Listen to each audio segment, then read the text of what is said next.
Hello and welcome to the Brightwell Podcast. My name is Tony Capucille. I'm the CEO of Brightwell, and I'm here with my partner and the CFO of Brightwell, Trey Raymer. Great to be here. Yeah, glad to have you on. We're starting this podcast to talk about kind of all things that are going to be impacted by solar tax credits, renewable energy tax credits. And today's topic is actually really interesting. A lot of people don't know about it, but if you do know about it, you know how important it is. And the topic is safe harboring.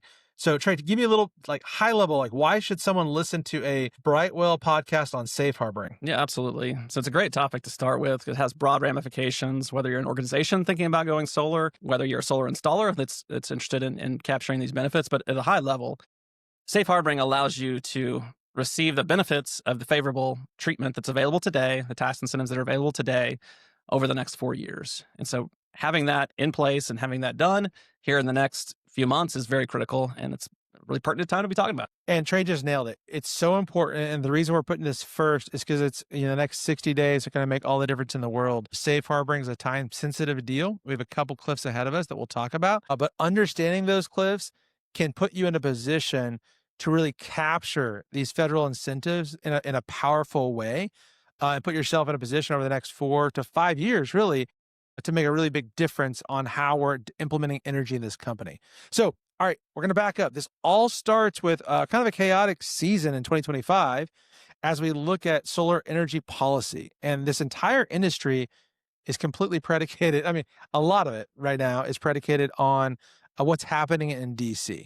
And I don't know if anyone knows, there's been a lot going on in DC in 25.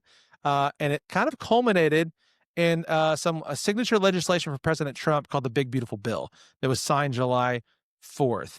And then some other things kind of maneuvered through and hit an executive order on August 15th. And those are kind of the culminations, but Trey's followed this along and kind of given the backstory. I think it'll be really helpful to say what's going on in this political landscape and why does how this bill shape out actually really interesting for. Yeah, great question. So, I'll stack myself up against anyone as far as following the details of this thing over the past year. It's been, a crazy ride. Spent hundreds and hundreds of hours kind of following the back and forth of it. But I think it's important to really step back and see, what is this thing doing for the industry? What is this doing for people who are interested in these incentives? And recognizing that solar and renewable energy played a primary role in this process. And it is wild to think about the very last thing that got negotiated and decided on in the past, post midnight hour with President Trump and the House Freedom Caucus was this topic, safe harboring. A multi-trillion-dollar bill came down to solar safe harboring. And so it matters to a lot of people, and we want to make sure that everyone here is listening understands. Yeah. So it's funny you say that. Trey did track it a lot. He was my constant beat for Brightwell. We're obviously putting together projects for organizations, investors, solar installers. And we have a team that pays attention to these things. But coming down to July 3rd, man, that was a wild little week there, right? I mean, we had 3 senators come in and kind of save it at the last second that we didn't expect. Yeah, no, absolutely. It was, it was changing by the day, by the hour, by the minute. Following that thing closely, as you mentioned, the executive order that came out, that was another thing that we had to sweat out and see that thing come through. And we'll talk about that as we go through. But the other thing I want to do is just kind of step back and kind of just level set on what's been happening in the industry over the past decade or so. Is really when you think of the arc and where we're at right now, go back to a little over a decade ago, 2010, solar and storage made up 4% of all new electricity that was added to the grid. You look at last year, that was 85%. That is crazy, the amount of increase that we're seeing. To 2024, all new energy added to the grid, it was 4% in a given year in 2010, and now it's 85%. So for folks that think clean energy is just kind of a side thing for our country's energy mix, it might not be a majority of the current energy that's being produced, but the new energy that's being added, it's really important that we get this type of energy on the grid. Yeah, we went from a rounding error to being the vast majority of the source. And you look at the inverse, back in 2010, over 60% was coming from coal and natural gas. Last year, that went down to 4%. So you can see how things are changing and people care a lot. And talk too about how fast it is to add solar to the grid versus other types. Because, as you see energy in our current landscape, the consumption going up so fast and the demand kind of rising at meteoric rates, why is solar important to add based on the speed to the market? Question. So we're an all the above supporter on this. When you look at sources, whether you want to build a new natural gas power plant, you're talking many, many years to pull that off. A nuclear plant, decades. Solar, you can do that in a matter of a month, depending on the size of it. a year, 2 years, but there's nothing that compares as far as quickly getting something onto the grid. And, I mentioned it from 2010 to 2024, but even just from 2020 to 2024, solar nearly doubled, and storage went up from a factor of about 3% to about 20% just over that same period of time. So there's a lot that's happening, that's been happening the last few years, and that's driving decisions that are getting made and really kind of setting this industry in a place where it's hard to really, dramatically change it at this point. The die has kind of been cast as far as what this is doing. That's really good. And I kind of want to also, Trey did a great job backing up, and I want to lead you into a space, Trey, to answer this. 2006 tax credits start for solar, and it's a 30% tax credit. But it has this kind of wind down period. But every president from 2006, I know you went back to 10 on energy coming on the grid. That's largely why it started going, because these tax credits, renewable energy tax credits, are available. So they happen, but every 2 years they're voted on by presidents. And it's a bipartisan proposition from 2006 all the way through today. 2020, President Trump voted them back in. 2022, we had a big shift in energy policy, the largest ever, with obviously the IRA, the Inflation Reduction Act. But then, you come to this big, beautiful bill, and it's another huge thing. I think what I'm trying to say is these credits have been around a while that have helped this energy happen across a lot of different parties, right? No, that's absolutely right. And I think it's really interesting if you step back and you look at what was happening in the summer of 2022. That's when what became the Inflation Reduction Act was being discussed. So if you go to the middle of July, from that time period, what you will see back then is that Senator Joe Manchin at that time said, I'm out, not going to be able to do these solar credits. At that time, what was the solar industry facing? Important to notice, That's right? important to note, yeah. At that time, the solar tax credit was 26%. Soon to be dropping to 22% in 2023, down to 0 for residential in 2024, or 10% for commercial in 2024. So that's what the industry was facing. But if you step back and you look at what was the combination of the Inflation Reduction Act and the One Big Beautiful Bill Act, what came from that, if you step back in that summer of 2022, this is what you have now versus that reality. So the investment tax credit increased to 30%. We had new bonus tax adders that came online that could increase that 30 all the way up to 70%. You've got an allowance for the ITC to be carried back 3 years versus what was 1 year at the time. You've got now the ability to do standalone storage. That didn't exist at the time. You got the ability to do for tax exempt entities to receive direct pay. That was never the case. They could never participate and benefit. You allowed transferability of the ITC for the first time ever. And then if you think about for the tax credit itself, for commercial entities, the tax credit, that 30% that's there plus the adders, exists through the end of 2027, or what we're talking about today via safe harbor can actually go all the way through 2030. For residential companies, it's not 2027. It's really to the end of this year if you're doing a residential install, unless you're doing residential leasing, and then that follows the commercial rules. But the point being is that these high incentives that were not there in 2022 have been around for all these years and will continue through that. And then you take that and you also add the fact that through these bills, you've unleashed solar manufacturing in the United States, an industry that wasn't here before. And that is setting the stage for what's going to lower costs long-term, what's going to onshore the supply chain. My goodness, every solar executive would have taken what we have right now back in the summer of 2022. It's not even a question. And so because of that, you've seen that dramatic increase over the last several years, and it's set itself on a path that's really unstoppable at this point. It really is. And I was listening. I don't think you said it. You gave a litany of incredible things. You didn't even note bonus depreciation. Oh, there you go. I'm glad you brought that up. That's one that didn't even exist within the original Inflation Reduction Act. So with the One Beautiful Bill Act, that came into play and is a wonderful incentive. All right. I like to step back like Trey's doing and see that a fully Democratic Congress and president in 22 launched something that was good for solar and good for our country's energy development. And then everyone was fearful it's going to be completely redacted. It did change. The Big Beautiful Bill adapted it, shifted it, changed it. But bonus depreciation came out with a fully Republican Congress and president. We actually extended these incentives through 2029 and 2030 with a couple caveats, giving us 5 years of certainty. I mean, we stepped into this industry with 2 years of certainty, right? That's right. And everyone that stepped into this industry had 2 years of certainty. Now you can plan for 5 years of certainty. And in 5 years of anything, it's a long time. A lot of things are going to happen in 5 years. I think a new president will come in 2028, and 2029 will be inaugurated and such. And the way I like to look at these things together, the reason I like to look at them together is in a normal functioning Congress, that's what would happen is you would take the Republican ideas, the Democrat ideas. Reconciliation. You don't need come reconciliation, together, right. and this is you get. This is not how historically we pass legislation, which is only through reconciliation. That's how Washington unfortunately works today. But that's why I like to take the two and combine them together, because that's really what a normal functioning Congress would have generated. I don't think a lot of people have said that, Trey. I love the way you frame that, because we got some of the best of the Democratic ideals and Republican ideals on the same paper. And it's funny that people that actually influence were the moderates, like Joe Manchin or Grassley, that were kind of trying to pull things together. So you still have this kind of democratic process playing out. All right, so I just said we got great news, and I make the caveat that the residential industry, if you're looking for the 25D credit, it did phase out, and it phases out at the end of this year. The only way, if you're a residential customer, that you can get credits for solar is going to be going through a third-party option. So we're not going to talk a lot about that because Brightwell doesn't focus on residential, but that is to know, because that will change the industry in some ways. Yeah, that's right. And I think there was a lot of talk through this process of, will they use a sledgehammer or a scalpel? If you're a residential solar installer, Felt the sledgehammer. You got the sledgehammer. But others, commercial installer, it's scalpel. Absolutely.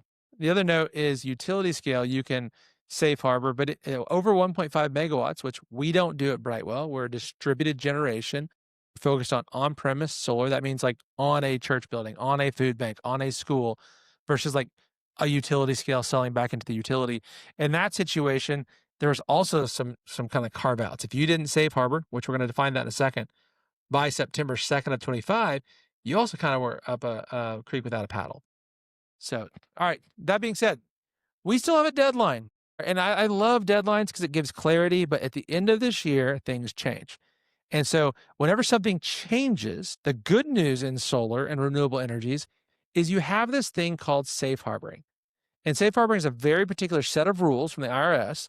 I'm going to let Trey walk through them, but it allows you to begin a project in 2025 and safe harbor the associated benefits with that project for a future installation. So talk to us about safe harboring as a concept. Some people think it's just solar. It's not. It's a process that's out there, and it's a simple set of rules. Yeah, it's been around for many years. And for the context of what we're describing today with solar, there's really two ways that you can begin construction. And that's what's critical here is once you begin construction, then you receive and you've locked into the tax incentives that exist at the point in time in which you've begun construction. So there's two ways to do that in the solar industry. The first way is using the 5% safe harbor, and the second way is the physical work test. Now, one of the things that changed with the executive order that came out in the middle of August that you referenced was that for any project that's over 1.5 megawatts, you can no longer utilize the 5% safe harbor. For Brightwell and our projects, really no impact there because our projects are going to be lower than 1.5 megawatts. But the 1.5% safe harbor, there's a lot of nuance there, but at a high level, it's essentially you make a 5% payment towards the total cost of that project. Let's put some meat on this. Sure. So I have $1 million project. It's pretty simple. It's a 350 kilowatt project for a church or whatnot, or a school, and I want to get this project locked down. I can't install it in the next 60 days, right? But I want to lock it in 2025 to capture safe harbor. How much do I have to put down to lock in this project? Yeah, so you got to put a minimum of $50,000 in your example, 5%, and it's got to go towards energy property on that project. So it's going to need to go towards materials as an example. It's not just a deposit. All right. So, and I can't just buy any materials. I have to actually work with a solar installer, and I have to, like, if I'm the church or if I'm trying to buy a project, I have to put $50,000 into kind of a design, bill of materials, solar installation, panels that will go on that project or buy inverter.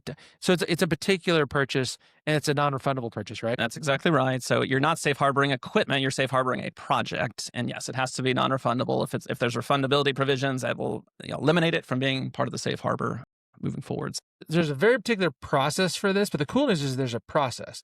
So if I want to meet the 5% safe harbor test, I got $1 million project. I start a project for $50,000. That installer is going to need to validate for me that they purchased and started the project. I have the bill of materials, and I've secured my inventory on the warehouse shelf somewhere.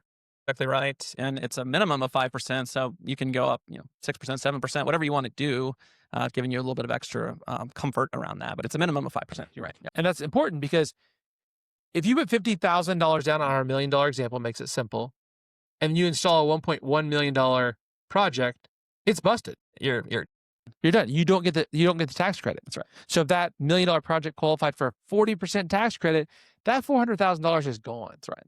So if I'm worried that the 1 million is not going to get my project done at the level I wanted to get it done, I might put down 60,000 or 70,000 because now that I can go above, and that's my new 5% basis. Exactly right. So that's an important thing to know. The other one you said, I'm not going to spend a lot of time on it, is the physical work test. Brightwell doesn't use the physical work test because we think it's a lot more subjective. It's not just, oh, I designed something or I started something. You actually have to do a lot to validate and prove that you've done work. It's not just moving dirt on a site for a ground mount. That doesn't even count, right? Yeah. So with the physical work test, there's no monetary threshold you have to hit, but you have to be able to show that you've begun construction. If it's a ground mount system out in the field, you've got to show that you put the mounting out there. It's not just clearing the field. You can't just buy inventory. That won't count. If it's going to be something like that, it has to be very specific to your project. That can't be used in other places. There's a lot of nuance around it. And some of the larger developers are comfortable around this and can work through it. Smaller ones, it's more challenging. Yeah, that's great. So we know what the safe harbor is and how it works. Now let's talk about how Brightwell thinks about it. At Brightwell, a lot of our buyers of these projects are actually investors. So they're people that are going to step into projects in the future in 26, 27, 28, 29. The cool thing is if you do safe harbor and put that $50,000 into a project, you can install it over the next 4 years. So as long as it's placed in service by the end of 29, you actually capture all of those tax benefits. Now, why by December 31? Because after December 31, once we roll into 26, the rules change. At that point, two major things is one is the domestic content ratio, which is important because if you can get to 45% of your mix as domestic content, what do you get? Yeah, then you get an extra 10%. So it's just 30 to 40. Boom. That's right. Boom. And so it's crazy to not try to get that. And that 45% mix is easier for most installers to get to than 50. Because once you get to 50, you have to have domestic sales, or typically. So the next thing I would say that's really big is this thing called FEOC, Foreign Entity of Concern. There's about 4 countries that are on this list that raise red flags for some folks. And so whenever we look at this, there's this new provision that kind of hit with the Big Beautiful Bill and with the executive order that said we are going to add FEOC implications after January 1. Yeah, that's right. So you think FEOC, just to keep it simple, think Chinese materials. That's the main reason it's in there. That's the main driver of this.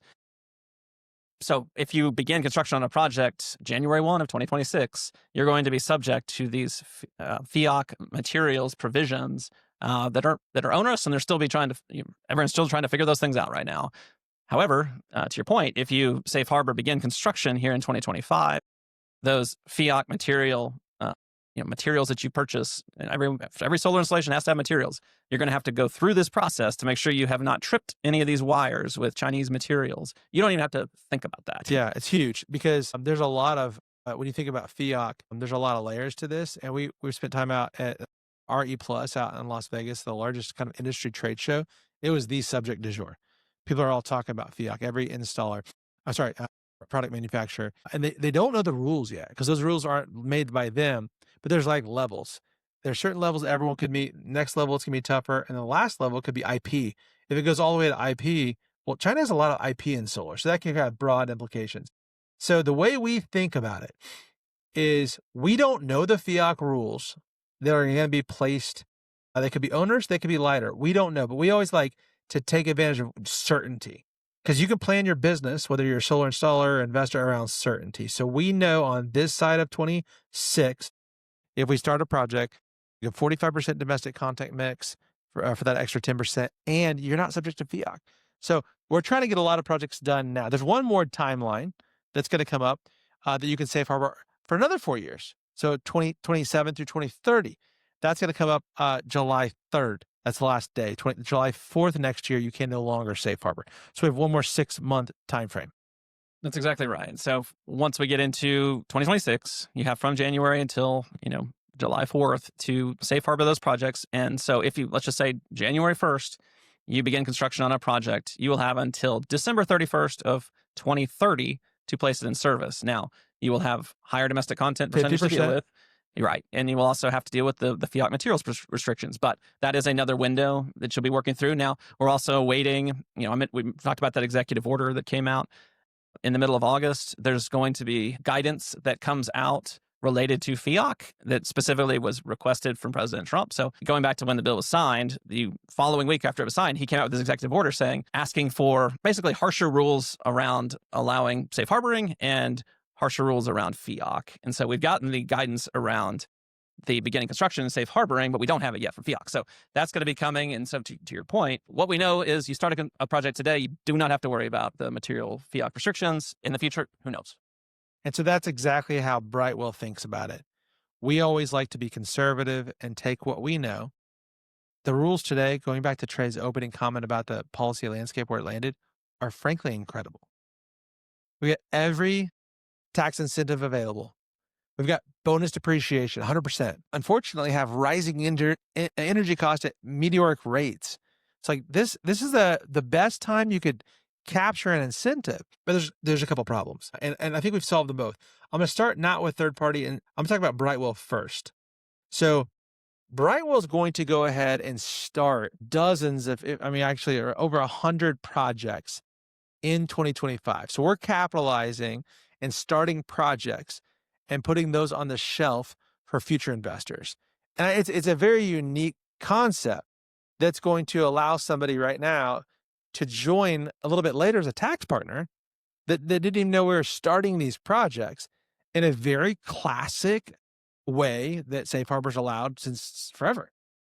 Yeah, that's exactly right. I think it's important when we talk about this concept is, as I mentioned at the beginning, a lot of people don't really understand all these rules associated with it. And that's something that, bothered us in such a way that we actually did something about it. And so we put together a very well thought out, lengthy technical piece around questions that come up in safe harboring, because before that, frankly, good luck trying to find those answers on your own. But, we worked with a national CPA firm going through this, spent months working through this in detail. But we didn't just stop there. We then took it to a global law firm and, with one of the most prominent, renowned renewable energy attorneys in the country, Keith Martin from Norton Rose Fulbright, did a full review of that, and really came up with a product we're very proud of, something that we can utilize for ourselves and as we visit with our colleagues to assist them, because it's just, frankly, it was a resource that was needed. We saw that gap and we filled it. And I'll tell you, Trey said months. Really, this process started in January of 2025 when we saw the administration change, just in case. And that's we always try to make sure to look at the landscape. And I appreciate your tip of the hat to Norton Rose Fulbright and Cherry Becker and others that partner with us. We've got incredible partners. The Brightwell staff, though, and I can say this because I'm not one of the CPAs or tax lawyers, are frankly incredible. You guys have thought leadership that is forefront in the market. You're very creative about things, but it's not aggressive creative. It's just thoughtful, creative, innovative, I would say, and how we're structuring these deals. So fundamentally, Brightwell has put 135 projects on the shelf. So we set 135 projects. We started them, purchased equipment for them, and they're going to have all the tax benefits, no FEOC restrictions, 45% domestic content. So every one of our projects will get that 10%. It's a big deal because we're setting ourselves up for a considerable amount of development from 26 to 29. So folks are like, wait a minute, in 26, can I buy a Brightwell project? Yes. And you will get a partnership that was started in 25. And you'll be able to jump into that and take all those accoutrements that come with it, which we think is a pretty doggone big deal. It is a big deal. I mean, you think about what's going to happen here in a couple of years. Let's say we're in the third quarter of 2027 and you're interested in doing a solar project. If you want to start that project at that point in time, if it's not done and placed in service by the end of 2027, you get none of these benefits. You get no tax incentives. This product that we've created, these safe harbored projects, would still get that. So being able to come and utilize those projects, be able to do it 27, 28, into 29 is going to be an asset that just is not readily available in the market. So Brightwell investors, you can buy solar projects really all the way through 30, because we're going to talk about that in a little bit, because we are going to do some next year as well. We're capturing a lot now. So it's really exciting. Side note, another episode, you're also going to be able to buy geothermal projects, and those tax credits don't retire even through safe harbor all the way through 2038. You're going to be able to buy storage projects and nuclear projects. Like Brightwell's got models that are beyond solar, although we love solar. Like Brightwell's got over a decade mapped out in front of us with a bipartisan legislation. It does. You get me on a tangent, but I would just note on geothermal that the new bill that came out, the One Big Beautiful Bill Act, clarified the allowance of third-party ownership of geothermal projects for the first time ever. Next episode. I don't know. Trey can get going. No. Trey can go on geothermal, which I love. It's a brilliant project to look at. And you're right. Third party just opened up. So it's kind of brand new for everybody. We need to dig into that one. That being said, that's how we think about it for our investors. We put $8 million on the shelf in projects to start $160 million. So we've got these cataloged assets that are for real projects that we know are going to be putting solar on over the next 4 years. It's really exciting. That being said, we obviously serve solar installers. And a really cool thing, we were talking to solar installers in our network, and we were talking about what we were doing to safe harbor.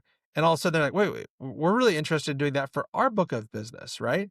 And that started a new education series where we put together a product so that we have incredible partners, East Coast to West Coast, that are now using this to safe harbor their solar assets.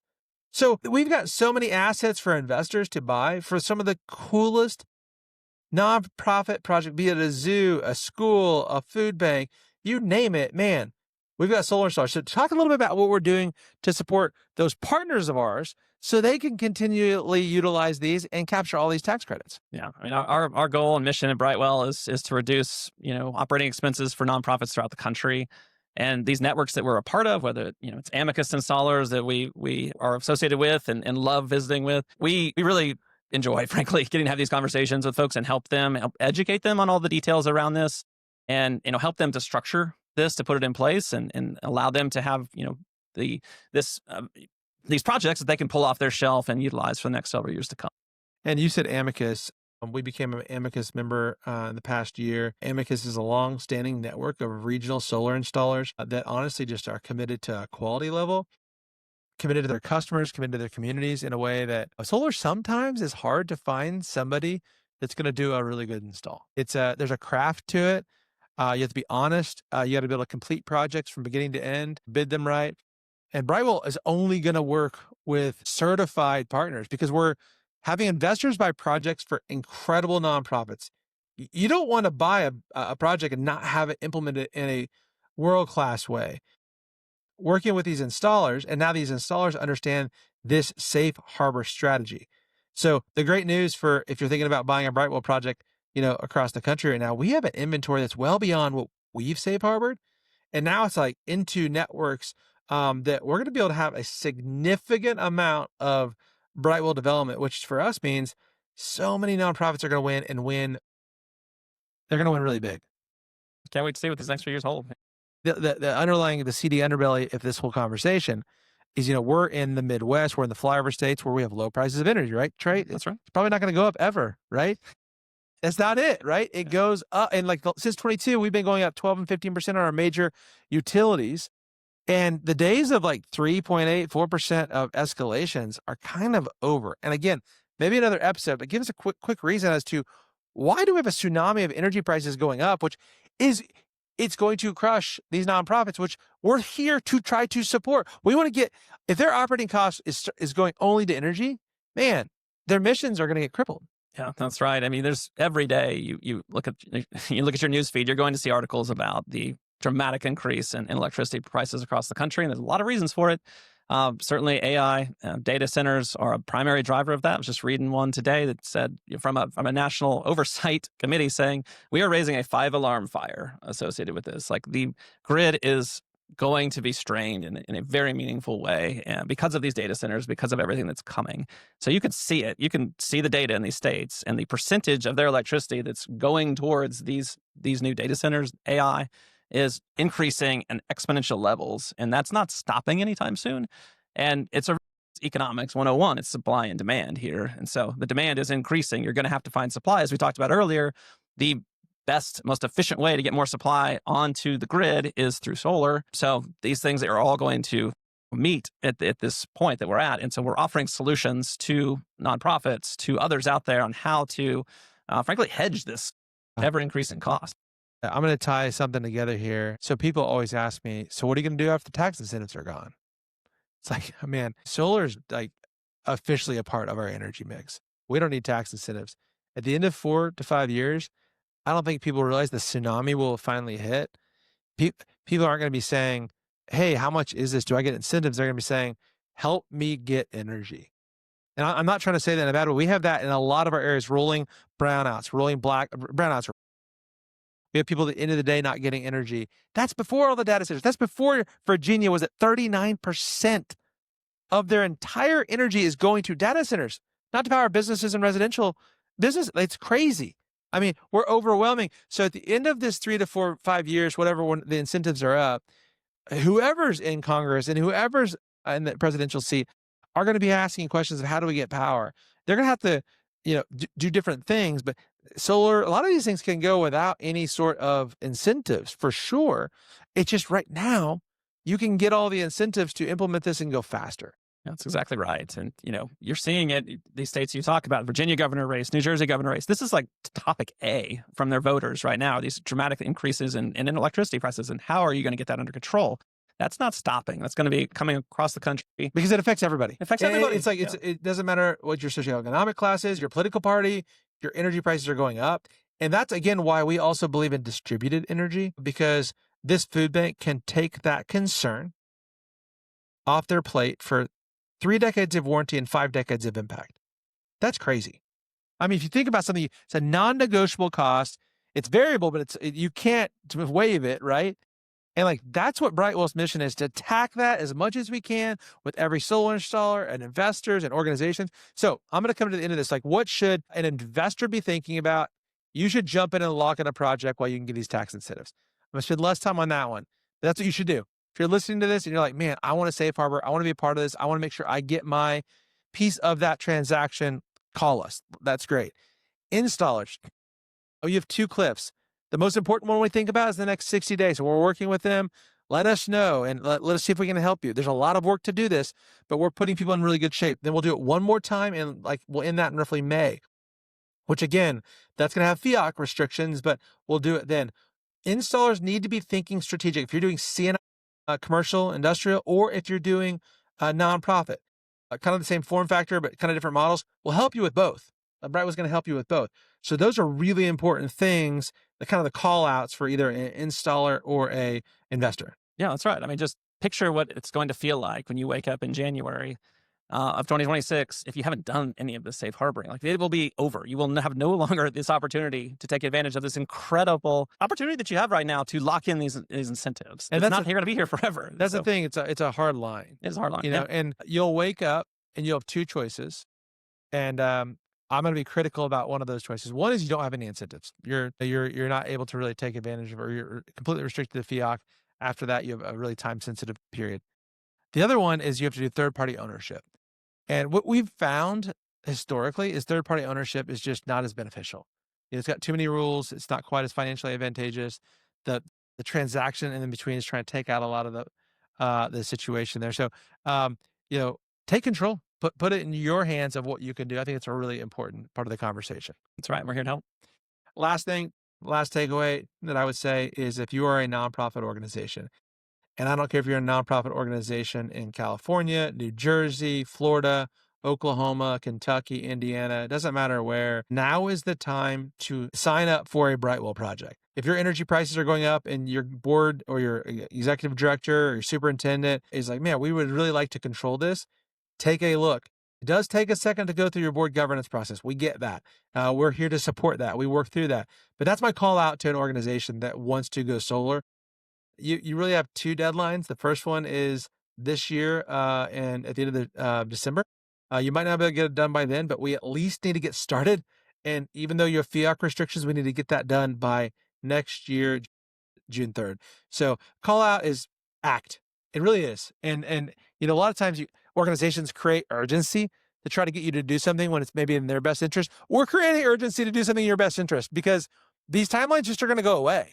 And so we're trying to get the news out there and make sure everybody knows that if you're going to safe harbor, if you're going to take advantage of this rule that's been given by a Republican Congress and president to say, yes, we're behind this, that you have until December 31 to capture all of it and July 3rd next year to capture most of it. So those are your two big dates to be thinking about. Yeah, I mean, just think about what was happening over the past year. There was a lot of discussion around making these changes retroactive, to stopping safe harboring within 60 days of the bill signing, to stopping it immediately, like through the bipartisan, if you will, negotiations that happened in allowed this 1 year period to allow for safe harboring, and plus through the end of this year to avoid FEOC. Like, this is a gift we've been given, but it won't be here very long. Yeah. So open it. That being said, this is our, we're going to sign off now. Hopefully this was valuable to you all. I know that I could talk to Trey all day long. A lot of folks can, because he's got a deep, deep knowledge. By the way, we're available. Call, talk. We love it. This is what we're doing. Every day we're waking up trying to put dollars back into communities across our nation, really now, so that they can drive their mission. It's fun, and we're here to support you all. Absolutely.